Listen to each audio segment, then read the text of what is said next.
Bonjour, Pierre Cyr, massothérapeute et kinésiologue à la clinique d'ostéopathie structurelle de l'Outaouais.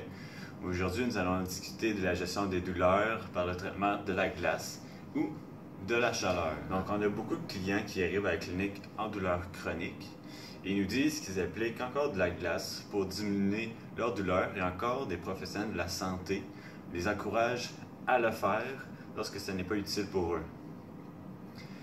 Donc, le traitement de la glace suit les directives de la méthode de RICE. Donc, Rest, Ice, Compression, Elevation. Donc, repos, application de la glace, compression, élévation des membres blessés, qui a été développé par le docteur en médecine sportive Gabe Markin dans son livre Sports Medicine Book en 1978. Donc, depuis ce temps, ce traitement est devenu très populaire et continue d'être enseigné dans différentes écoles. Donc récemment, Gabe Markin est revenu sur ses paroles quant à l'efficacité de sa méthode RICE. Il se contredit en disant que la glace devrait être mise de côté pour laisser place aux mécanismes naturels d'inflammation du corps humain. Donc, il dit aussi que l'immobilisation du membre et l'application de la glace nuiraient au temps de guérison. Et pour supporter son point de vue, il a regardé une étude de la Fédération des sociétés américaines pour la biologie expérimentale qui a utilisé deux groupes de souris différents. Un groupe génétiquement modifié qui n'ont pas de réponse inflammatoire et un groupe normal. Donc, les groupes ont eu une injection de chlorure de barium dans le muscle pour les endommager. Le groupe sans réponse inflammatoire n'a pas guéri dû à l'injection de chlorure de barium et l'autre groupe ont guéri rapidement et présentait un taux important de facteur de croissance 1, contrairement à l'autre groupe qui n'avait aucune présence. Donc, lors d'une blessure, le système immunitaire s'active comme lorsqu'on combat une infection par des germes. Donc, le système immunitaire va envoyer des cellules et des protéines pour combattre les germes. C'est le même principe pour les blessures. Donc, le système immunitaire va s'activer, il va envoyer des cellules inflammatoires dans la zone blessée et ces cellules vont libérer des facteurs de croissance 1 qui vont permettre la guérison des muscles et des os.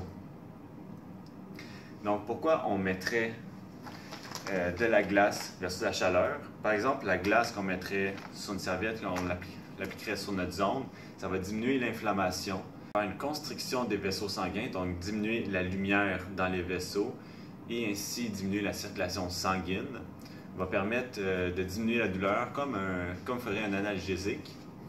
Et ça va être efficace pour les blessures aiguës. Donc, vous venez toujours d'avoir une blessure en torse et plein d'autres, il va y avoir une présence d'éodème et le fait de mettre de la glace va éviter les complications de l'inflammation.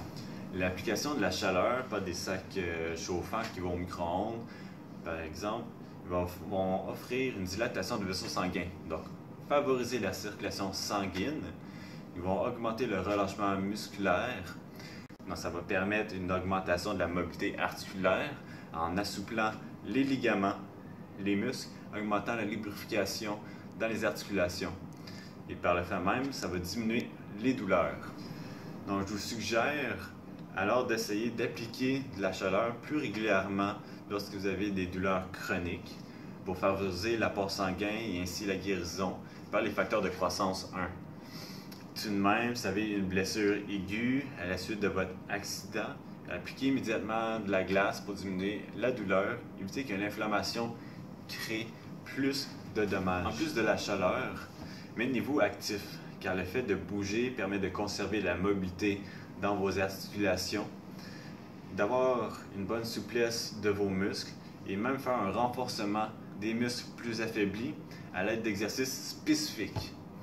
Donc pour ce faire, je vous conseille de consulter un kinésiologue pour bien vous encadrer dans la gestion de vos douleurs et vous offrir des conseils en lien avec votre réalité de tous les jours. Par contre, si vous avez de la difficulté à vous déplacer et après avoir tout essayé pour diminuer votre douleur, mais rien ne fonctionne, je vous conseille fortement de consulter un professionnel de la santé. Donc, plus vite vous allez consulter, plus vite vous prenez en charge votre blessure, plus vite sera votre rétablissement. Donc, merci pour votre visionnement.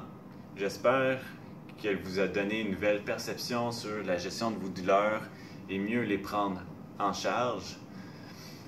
Sur ce, je vous souhaite une bonne journée et on se revoit pour une prochaine capsule. Au revoir.